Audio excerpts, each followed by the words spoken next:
Hi అండి, welcome to the home made food.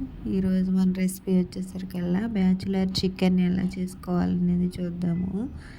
ఇక్కడ నేను ఒక కళాయి తీసుకుని దానిలో కొంచెం ఆయిల్ వేసి, ఆయిల్ అనేది హీట్ అయిన తర్వాత 2 మీడియం సైజు ఉల్లిపాయలను కట్ చేసి తీసుకున్నాను. ఇవి కొంచెం బ్రౌన్ కలర్ వచ్చేంత వరకు కూడా వేపుకోవాలి. కొంచెం ఉల్లిపాయలు అనేవి తొందరగా వేగాలి అని అంటే సాల్ట్ అనేది యాడ్ చేయాలి కదండి. అందుకనే కొంచెం సాల్ట్ యాడ్ చేసి మూత పెట్టేసుకొని లో ఫ్లేమ్లోనే మగ్గించుకోవాలి.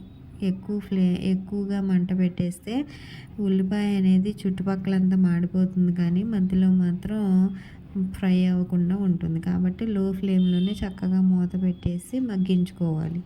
నేను ఇక్కడ 2 పచ్చిమిర్చి అనేది బారుగా కట్ చేసి తీసుకున్నాను. నేను వీడియో క్లిప్లో చూపించిన విధంగా ఇట్లా మూత పెట్టి మధ్య మధ్యలో తీస్తూ కలుపుకుంటూ బ్రౌన్ కలర్ వచ్చేంత వరకు కూడా మనం ఫ్రై చేసుకోవాలి. ఇలా ఫ్రై చేసుకున్న తర్వాత బ్రౌన్ కలర్ వచ్చినాయి అనుకున్నప్పుడు అప్పుడు చికెన్ అనేది దీనిలోకి యాడ్ చేసుకోవాలి. నేను ఇక్కడ చికెన్ అనేది 1/2 కిలో తీసుకున్నాను. అది ముందుగానే కడిగి శుభ్రంగా ఎటువంటి ఆయిల్ ఏమీ వేయకుండా ఉడకబెట్టేసుకున్నాను. సాల్ట్ వేసి ఉడకబెట్టుకొని పక్కన పెట్టుకున్నాను.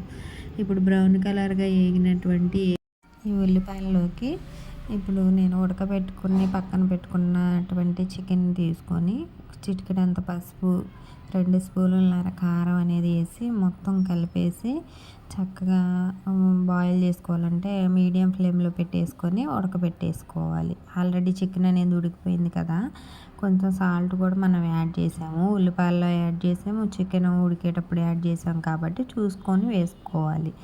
ఇలా మూత పెట్టి చక్కగా ఉడికించుకోవాలి. చక్కగా ఉడికిపోయింది కదా, ఇప్పుడు ఉడికిపోయినటువంటి దానిలోకి మనం టమాటా రసం అనేది యాడ్ చేయాలి. టమాటాలు అనేవి మిక్సీ పట్టుకొని అయినా యాడ్ చేసుకోవచ్చు, లేదంటే 2 టమాటాలు అనేది ముక్కలుగా కోసైనా యాడ్ చేసుకోవచ్చు. ఇట్లా నేను వీడియో క్లిప్లో చూపించిన విధంగా ఇట్లా టమాటా రసం అనేది కూడా కలుపుకొని యాడ్ చేసుకోవడమే.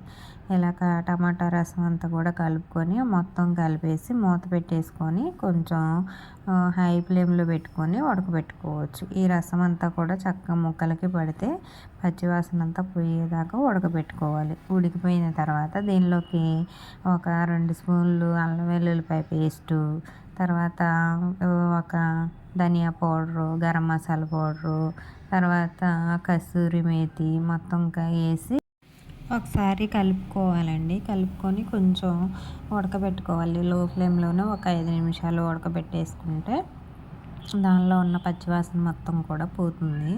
అట్లా ఉడకబెట్టేసుకుంటే మనకి చికెన్ కర్రీ అనేది రెడీ అయిపోతూ ఉంటుంది. చాలా బాగుంది కదా, ఎమ్మీగా తొందరగా అయిపోతుంది. ఫాస్ట్గా అయిపోయేటువంటి రెసిపీ అండి ఇది.